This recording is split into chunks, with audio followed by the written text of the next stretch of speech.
voir, Bezrat Hashem, une histoire extraordinaire que le Zohar Kadosh nous rapporte dans Parashat Miketz, page Resh Aleph Amud Bet. L'histoire se déroule dans la porte de la ville de Lod, lorsque Rabbi Abba est assis et voit au loin, dans une colline, un homme qui est assis allongé plutôt sur un rocher, en train de faire une petite sieste, en train de somnoler. Bon, jusqu'ici tout va bien.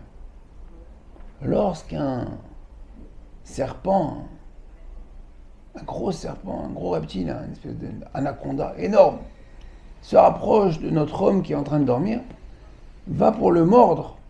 Et là, le Zohar Kadosh nous dit que il y avait un arbre, de la racine de l'arbre, il y a une branche qui sort et qui vient tuer le serpent. À quelques centimètres de l'homme qui était tranquillement en train de dormir. Rabbi Abba voit ça époustouflé de ce miracle qui vient de se dérouler sous ses yeux. Il se dit, incroyable, incroyable. Après quelque temps, notre homme se réveille, se lève du rocher sur là où il était assis.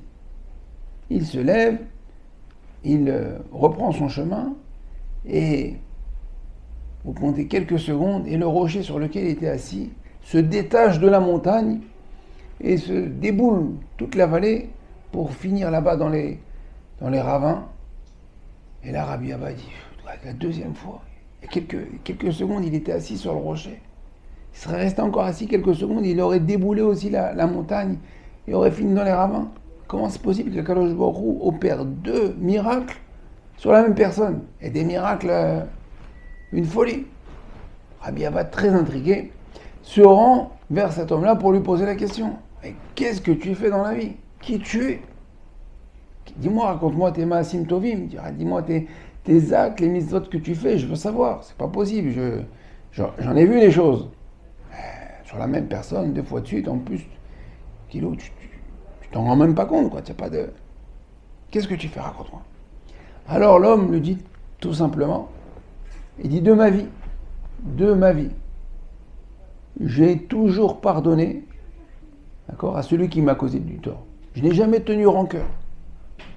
S'il se passait quelque chose, j'allais le voir, je dis non, je t'excuse. Et si je n'avais pas le temps, avant d'aller dormir, je faisais une cheshbon nefesh et je lui pardonnais. Alors Rabbi Abba le regarde, il s'est mis à pleurer. Il dit, comment tu es grand, comment tes maasim tovim sont grands. Ils sont encore plus grands que ceux de Yosef Hatzadik.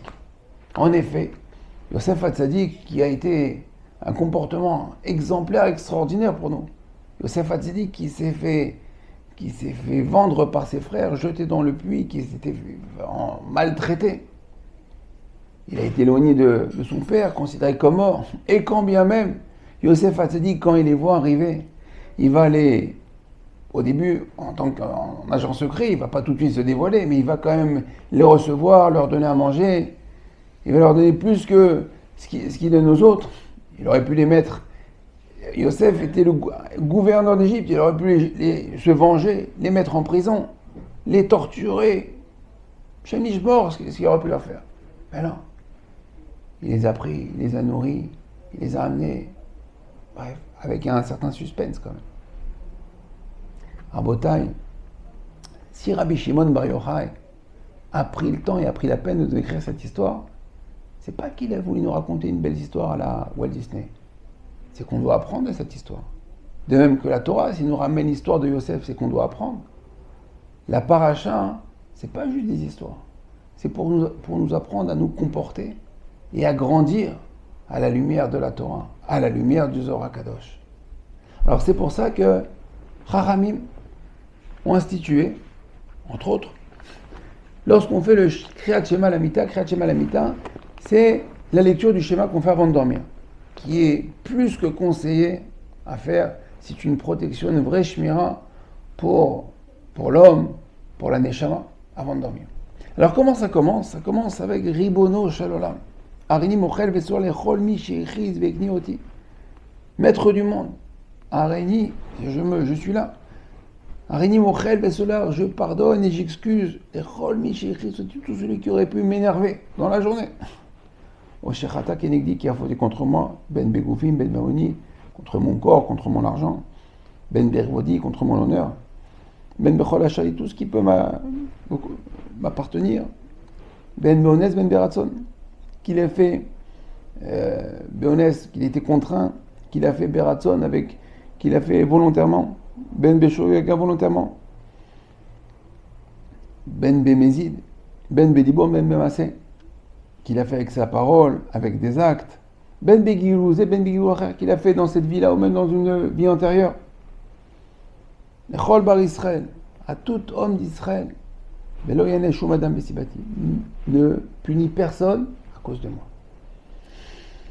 Fais ça, Rabotai, avant de dormir, avant de faire le vidouille, on sait que le sommeil, c'est 1/60 de la mort. Donc notre Neshama, le soir, elle va en haut. Et le matin, on dit Modani, parce qu'on remercie Kadosh Baruch Hu de nous avoir rendu notre Neshama, parce que c'est pas si évident de ça, de se relever le matin. On le fait, c'est vrai, depuis des années, mais on remercie Kadosh Baruch Hu tous les matins.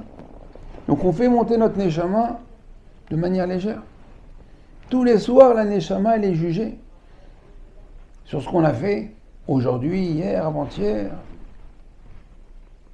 Alors si la Neshama, elle monte avec une certaine lourdeur, avec des dossiers, oui, regarde, il m'a fait ça, il ne m'a pas invité, il ne m'a pas parlé comme avec le respect qu'il me doit, il aurait dû faire comme ça, et ce vendeur-là, et la cousine, et la belle-mère, et le beau-père, et le voisin, et des dossiers, on peut en avoir plein. Et avant de dormir, on vide le cœur. On doit apprendre de cette histoire de Rabbi Abba, de Yosef Hatzadik. Et le fait de vider son cœur, c'est une preuve de Emouna extraordinaire. Parce que lorsqu'on a de la rancœur, lorsqu'on en veut à celui qui, entre guillemets, nous a fait du mal, c'est un manque de Emouna par excellence. Parce qu'on comprend que c'est lui qui m'a fait du mal. C'est lui qui m'en veut. Pourquoi lui m'a fait ça? Et Hachem dans tout ça. Il ne faut pas voir que le bâton, il faut voir qui est-ce qui tient le bâton. Autour, ce ne sont que des marionnettes. Si on a eu ça, si lui nous a fait ça, c'est qu'on le méritait.